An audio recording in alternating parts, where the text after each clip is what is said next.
नमस्कार, सुरेखास किचनमध्ये तुमचं मनापासून स्वागत आहे। आज आपण उपवासाकरिता एकाच मिश्रणापासून 3 प्रकारचे पदार्थ कसे करायचे ते बघणार आहोत। एक आपल्याला कुरकुरीत असा साबुदाणा वडा बनवायचा आहे आणि त्याच मिश्रणापासून आपल्याला हे पॅटीस पण बनवायचं आहे आणि थालीपीठ पण बनवायचं आहे। माझ्या चॅनलवर तुम्ही नवीन असाल तर लाईक, शेअर आणि सबस्क्राइब करायला विसरू नका। तर चला रेसिपीला सुरुवात करूया। इथं मी 400 ग्राम साबुदाणा घेतलेला आहे। हा साबुदाणा रात्रभर मी भिजायला ठेवलेला होता। भिजवताना 1 इंच यावर पाणी ठेवायचं म्हणजे हा साबुदाणा छान मुरतो। तर बघू शकता अगदी मस्त हा साबुदाणा मुरलेला आहे। यामध्ये आपल्याला उकडलेला बटाटा टाकायचा आहे। तर मी इथं 200 ग्राम बटाटा घेतलेला आहे। तर 400 ग्राम साबुदाण्याला फक्त 200 ग्रामच बटाटा घ्यायचा आणि तो चांगला मॅश करून घ्यायचा किंवा अशा किसणीने किसून घ्यायचा। साबुदाण्यापेक्षा बटाटा कमी घ्यायचा म्हणजे वडे जास्त तेलकट होत नाहीत। इथं मी भाजलेल्या शेंगदाण्याचा पाऊण वाटी कूट घेतलेला आहे। कूट हा जास्त बारीक करायचा नाही, थोडा जाडसर ठेवायचा म्हणजे खाताना वडे आपले छान लागतात। तर इथं मी साबुदाण्याचं पीठ घेतलेलं आहे। तर हे आपल्याला 1 ते 2 चम्मच यामध्ये टाकायचं। यामुळे आपल्या साबुदाण्याला किंवा बटाट्याला थोडं पाणी असलं तरी हे पीठ आपलं पूर्ण पाणी सुकवून घेतं आणि वडे कुरकुरीत होतात। इथं मी कढीपत्त्याची काही बारीक चिरून अशी पानं घेतलेली आहेत, ती यामध्ये टाकायची। तुम्ही पानं खात नसाल तर तुम्ही स्किप करू शकता। आणि 3-4 हिरव्या मिरच्या इथं मी जाडसर अशा कुटून घेतलेल्या आहेत, त्या यामध्ये टाकायच्या। अर्धा चमचा जिरं टाकायचं आहे। 1 चमचा आपल्याला साखर टाकायची आहे। साखरेमुळे पण आपले वडे खूप छान लागतात। थोडं आंबट येण्याकरिता इथं मी अर्धा चमचा लिंबूचा रस घेतलेला आहे। गोड आंबट वडे असे खूप छान लागतात खायला। आणि 1 चमचा यामध्ये तिखट घालायचं आहे। तिखट तुम्ही तुमच्या आवडीप्रमाणे टाकू शकता आणि चवीपुरतं मीठ टाकायचं आहे। हे सर्व मिश्रण आपल्याला मस्त असं चुरून घ्यायचं आहे। सर्व मिश्रण चांगलं चुरल्या गेलं पाहिजे। तर अशा पद्धतीने आपण हे चांगलं चुरून घेऊया। व्यवस्थित असं चुरल्या गेलं की आपले वडे पण तेलामध्ये फुटत नाहीत। हे बघा अशा पद्धतीने आपल्याला हे कणिक आपण मळतो त्याप्रमाणे मळून घ्यायचं आहे। तर एक गोळा करून बघायचा। तर व्यवस्थित आपलं हे मिश्रण मस्त असं चुरल्या गेलेलं आहे।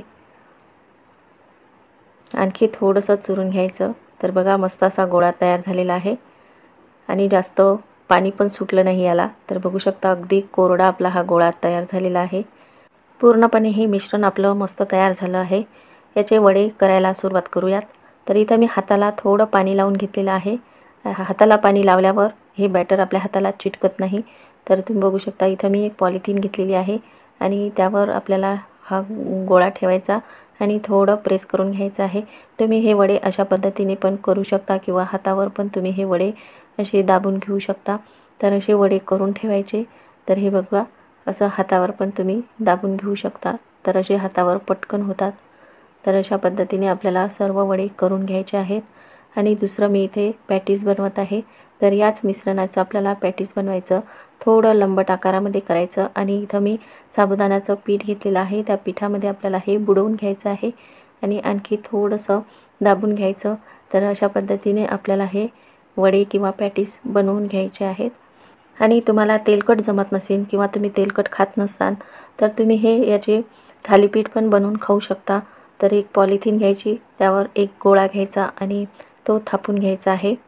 तर अशा पद्धतीने बघू शकता। तर अशा कड्या दाबून घ्यायच्या म्हणजे ही चिरत पण नाही। तर असं व्यवस्थित थालीपीठ आपण थापून घेऊयात। तर हे बघू शकता अशा पद्धतीने थालीपीठ बनवून घ्यायचं आहे। तर हे बघा त्याच मिश्रणाचं आपलं हे थालीपीठ पण तयार झालेलं आहे। तर अशा पद्धतीने तुम्ही वेगवेगळे पदार्थ याचे करू शकता। तर मी इथं पूर्ण वडे पॅटीस करून घेतलेले आहेत। तर हे आपण तळून घेऊया। तळताना थोडं तेल गरम करायचं आणि नंतर थोडं कमी करायचं आहे। तर मध्यम गॅसवर हे आपल्याला वडे तळून घ्यायचे आहेत। अशा पद्धतीचे वडे तळल्यावर आतून कच्चे राहत नाहीत किंवा नरम पडत नाहीत। तर तुम्ही असे मस्त हे वडे तळून घेऊ शकता। तर असे मस्त असे लालसर वडे तळून घ्यायचे आहेत। तर बघू शकता अगदी रंगही खूप छान आलेला आहे वड्याचा। तर हे वडे तळून झालेले आहेत, काढून घेऊया। याच तेलामध्ये आपल्याला पॅटीस पण तळून घ्यायचे आहेत। तर बघा या पद्धतीने असे पॅटीस टाकून घ्यायचे आणि हे मस्त असे लालसर होईपर्यंत तळून घ्यायचे आहेत। तर हे पॅटीस पण आपले तयार झालेले आहेत। तर हे खायला खूप मस्त लागतात। तर बघा अशा पद्धतीने वेगवेगळे पदार्थ आपण करू शकतो। पॅटीस मस्त तळल्या गेलेल्या आहेत, तर काढून घेऊयात. इथं मी थालीपीठ मस्त असं तव्यावर टाकून घेतलेलं आहे. दोन्ही बाजूनी तेल लावून घ्यायचं आणि मस्त दोन्ही बाजूने हे भाजून घ्यायचं आहे. तर हे खायला खूप मस्त लागतात. तुम्ही तळलेले पदार्थ खात नसाल तर हे उत्तम पर्याय आहे. तर बघू शकता आपलं थालीपीठ पण मस्त भाजून झालेलं आहे. हे थालीपीठ खायला खूप मस्त लागतं. तुम्ही दहीसोबत किंवा चटणीसोबत हे थालीपीठ खाऊ शकता. वडे आणि पॅटीस पण आपले मस्त असे कुरकुरीत झालेले आहेत. तर तुम्ही बघू शकता अगदी मस्त असे कुरकुरीत झालेले आहेत. पॅटीस पण आपले कुरकुरीत झालेले आहेत. तर अशा पद्धतीने तुम्ही उपवासाचे पदार्थ करून बघा, खूप छान लागतात.